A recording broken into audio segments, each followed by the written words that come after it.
পর টিএমসিপির ছাত্র নেতাদের বিরুদ্ধে এবার বিস্ফোরক একদা টিএমসিপি নেত্রী রাজন্না হালদার এআই দিয়ে বানানো আমার অশ্লীল ছবি ছড়িয়ে দেওয়া হচ্ছে। অশ্লীল ছবি ছড়ানো নিয়ে দলকে জানিয়েছি, দল বলবে দাদা কালচারটা বন্ধ হোক। আমি মন থেকে চাইছি দাদাদের যে আধিপত্য থাকবে, দাদারা পদ পাইয়ে দেওয়ার লোভে সম্ভ্রম নিয়ে নেবে, এই মানসিকতা বন্ধ হোক। আমি চাই সম্ভব তৃণমূলে আমি আশা রাখছি কেন আমি হাত জোর করে অনুরোধ করছি আমাদের নেত্রী এবং অভিষেক বন্দ্যোপাধ্যায়ের কাছে যে আমি চাই এই সময়টা আত্মশুদ্ধির জায়গা, এবং আমি চাই তারা এরকম পদক্ষেপ নিক যেখানে মনোজিৎ মিশ্রের মতো দাদারা যেন আর মাথা তুলে না দাঁড়াতে পারে। নমস্কার বন্ধুরা, প্রথম মিডিয়াতে আপনাদের স্বাগত জানাই। আজকে যে বিষয়টি নিয়ে আলোচনা করব, সেই বিষয়টি নিয়ে গত কয়েকদিন ধরে বিভিন্ন রকম মিডিয়াতে আলোচনা চলছে, বিশেষ করে মেইন স্ট্রিম মিডিয়াতে।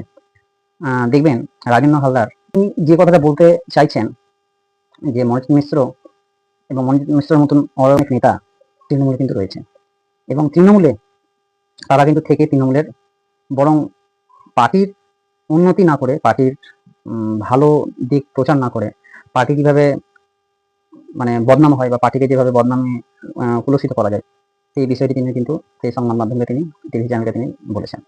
এবং তিনি এও বলেছেন, লক্ষ্য করবেন যে মনোজিৎ মিশ্র সঙ্গে যারা আরো বন্ধু বান্ধব রয়েছেন, বিশেষ করে মনোজিৎ মিশ্রের তিনি তো একটা কলেজের টিএমসিপির তৃণমূল ছাত্র পরিষদের নেতা ছিলেন, এবং ওই টিএমসিপি ছাত্র নেতাদের মধ্যে কিছু নেতা রাজন্না হালদারের এআই করা নোট ছবি কিন্তু তারা একে অপরকে শেয়ার করছে, তিনি কিন্তু এটি আরোপ করেছেন এবং খোলাভাবে তিনি বলেছেন। মানে আপনি চিন্তা করুন, তৃণমূলের নেতা, তৃণমূলেরই নেত্রীদের ছবি, ভিডিও, বিভিন্ন ধরনের এআই করা নোট, সেমি নোট তারা কিন্তু একে অপরকে শেয়ার করছে, তিনি কিন্তু এটা বলেছেন, আরোপ করেছেন। নিশ্চয়ই তার কাছে ইনফরমেশন রয়েছে বা তার কাছে কোনো খবর রয়েছে, নাহলে কেন তিনি এই ধরনের আরোপ করবেন? মানে মনোজিৎ মিশ্র তো একটা, মানে কি বলবো, একটা ঘটনা ঘটে গেছে, একটা বিশাল বড় ঘটনা এটা। দেখতে তিনি কিভাবে তাদের উপরে অত্যাচার করেছেন, সেই ঘটনা সামনে এসেছে।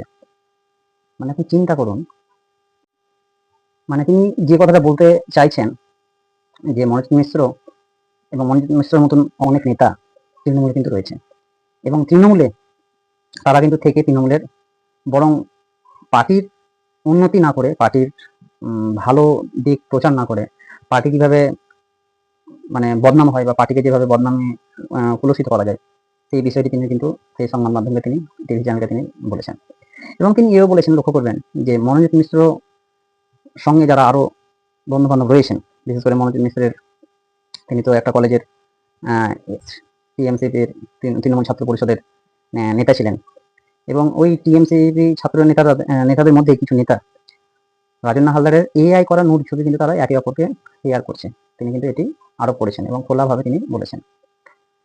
মানে আপনি চিন্তা করুন, তৃণমূলের নেতা, তৃণমূলেরই নেত্রীদের ছবি, ভিডিও, বিভিন্ন ধরনের এআই করা নোট, সেমি নোট তারা কিন্তু একে অপরকে শেয়ার করছে, তিনি কিন্তু এটা বলেছেন, আরোপ করেছেন।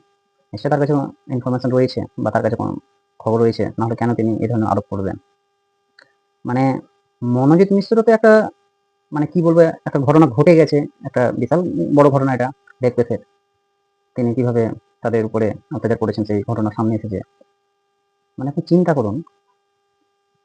এবং রাজন্না হালদার আরো আরোপ করেছেন যে তিনি বিষয়টি পার্টিকে জানিয়েছেন, কিন্তু পার্টি কোনো কাজ করেন, কিন্তু এখন তিনি সংবাদ মাধ্যমকে জানিয়েছেন, এবং সংবাদ মাধ্যমকে তিনি স্পষ্ট জানিয়েছেন, সংবাদ মাধ্যমের মাধ্যমে অভিষেক ব্যানার্জির নাম করে এবং দলের সর্বোচ্চ নেত্রী মমতা বন্দ্যোপাধ্যায়ের নাম করে, যে আপনি কিন্তু দেখুন, তৃণমূলে কিন্তু একটা নীতি নিয়ম রয়েছে, কোনো বিষয় যদি আপনার যদি কিছু হয়ে থাকে, সেই বিষয়টি কিন্তু পার্টির ভিতরে বলতে হবে, পার্টির যারা নেতা নেত্রী রয়েছে তাদের মাধ্যমে বলতে হবে। কিন্তু তিনি তো বলছেন কোনো রকমের বলে কোনো কাজ হয়নি, এবং তিনি মানে যে কথাগুলো তিনি বলেছেন সেটা কিন্তু একটা একটা আলোচ্য বিষয় হয়ে উঠেছে, কয়েকদিন ধরে, বেশ কিছুদিন ধরে এটা আলোচনা চলছে।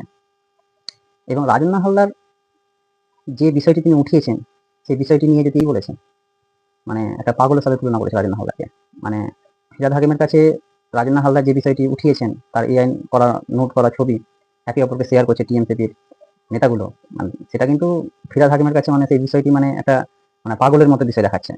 আচ্ছা, ফিরহাদ হাকিমের যদি এটা মেয়ের বিষয় হতো, যদি ফিরহাদ হাকিমের মেয়ে যদি এই ধরনের আরোপ করতো, তাহলে তিনিও তাই বলতেন তার মেয়েকে, মানে পাগল, মানে পাগলের যে ব্যাপারটা তিনি বলেছেন তাই বলতেন। যাই হোক, ফিরাদ হাকিম সেটা তার জানাবেন তার পার্টির নেত্রীকে।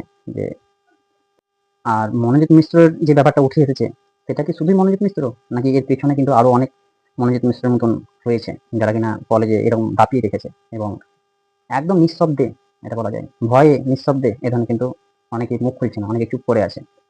এটা কিন্তু দেখার বিষয় রয়েছে। আচ্ছা, প্রশাসন তো আছে রাজ্যে, প্রশাসন নেই? প্রশাসন কি কোনো খবর পায় না, কোনো মানে কোনো ইনপুট থাকে না? মানে প্রশাসন একটা যখন ইনপুট থাকে যে একটা চোর, যে চোর চুরি করেছে, সেই চোরটা অমুক জায়গায় গেছে, অমুক জায়গায় থেকেছিল, অমুক জায়গায় বিক্রি করেছে, এই ধরনের ইনপুট থাকে তো। তো কলেজে এই ধরনের মানে ঘটনা ঘটছে, এই ধরনের হচ্ছিল, যে আপনার যেটা কসবা কাণ্ডের হলো, এই ধরনের ঘটনাগুলো কিন্তু আরো অন্যান্য জায়গায় হয়ে থাকে। পুলিশের কাছে কোনো ইনপুট থাকে না, নাকি পুলিশও মানে হাত গুটিয়ে বসে আছে, মানে দলদাসে পরিণত হয়ে আছে? আর রাজন্না হালদারকে অনেকে কেউ চিনতো না। গত 21শে জুলাইয়ের যে শহীদ, কি বলবো, শহীদ দিবস, যেটা তৃণমূলের মানে প্রাণ কেন্দ্র, যেখান থেকে তৃণমূল তার সৃষ্টি হয়েছে বলা যায়, সেই 21শে জুলাইয়ের সভা থেকে তিনি মোটামুটি একটা জনগণের চোখে এসেছেন। সেই রাজন্না হালদার তিনি এমনভাবেই মানে বক্তব্য ঝাড়ছেন বা খোলাখুলিভাবে টিভি চ্যানেলে যে সমস্ত কথা তিনি আলোচনা করছেন, এবং তিনি মমতা বন্দ্যোপাধ্যায়, অভিষেক বন্দ্যোপাধ্যায়কে তিনি অনুরোধ করছেন, এটা কিন্তু রাজন্না হালদার তো একটা উঠতি নেত্রী বলা যায়। আপনি চিন্তা করুন, তৃণমূলের ভেতরে আরো অনেক নেতা রয়েছে বা নেত্রী রয়েছে, তারাও কিন্তু এই ধরনের মুখ খোলার পর কিন্তু তাদের কোনো গতি হয়নি, হয় পার্টি ছাড়তে হয়েছে বা পার্টির বিরুদ্ধে কথা বললে আপনার সাসপেন্ড হতে হয়েছে। যেমন আপনারা দেখবেন গত কয়েক বছরে শান্তনু সেনের কি হলো। শান্তনু সেন এখন পার্টির কোনো দায়িত্বে নেই, এককালীন তিনি রাজ্যসভার সাংসদ ছিলেন তৃণমূল থেকে। বা কিছুদিন কল্যাণ বন্দ্যোপাধ্যায়ের ব্যাপারে যেটা হয়েছিল, যখন আপনার আরজিকর কাণ্ডে ঘটনা ঘটেছিল, তিনি মুখ খুলেছিলেন শান্তনু সেন, কল্যাণ বন্দ্যোপাধ্যায় এবং কিছু কিছু ক্ষেত্রে মদন মিত্র। তারা কিন্তু মানে দলের মধ্যেই কোণঠাসা হয়ে গিয়েছিলেন। দলের তারা নেতা, তারা পুরনো নেতা, আদি তৃণমূল নেতা, কিন্তু তারা একেবারে কোণঠাসা হয়ে গেছিল। তো সেখানে রাজন্না হালদারের যে অনুরোধ তিনি করেছেন, বা রাজন্না হালদার যেভাবে তিনি খোলাভাবে দল, এটা মানে কি বলবো, এটা দলের বিরুদ্ধেই বলা যায়। তিনি পার্টির ভিতরে কিন্তু আলোচনা করেন, কিন্তু তার কি হয় দেখা যায়। রাজন্না হালদার তিনি পদে থাকেন কিনা, বা রাজন্না হালদারকে তৃণমূল বহিষ্কৃত করে কিনা, সেটা দেখার বিষয় রয়েছে।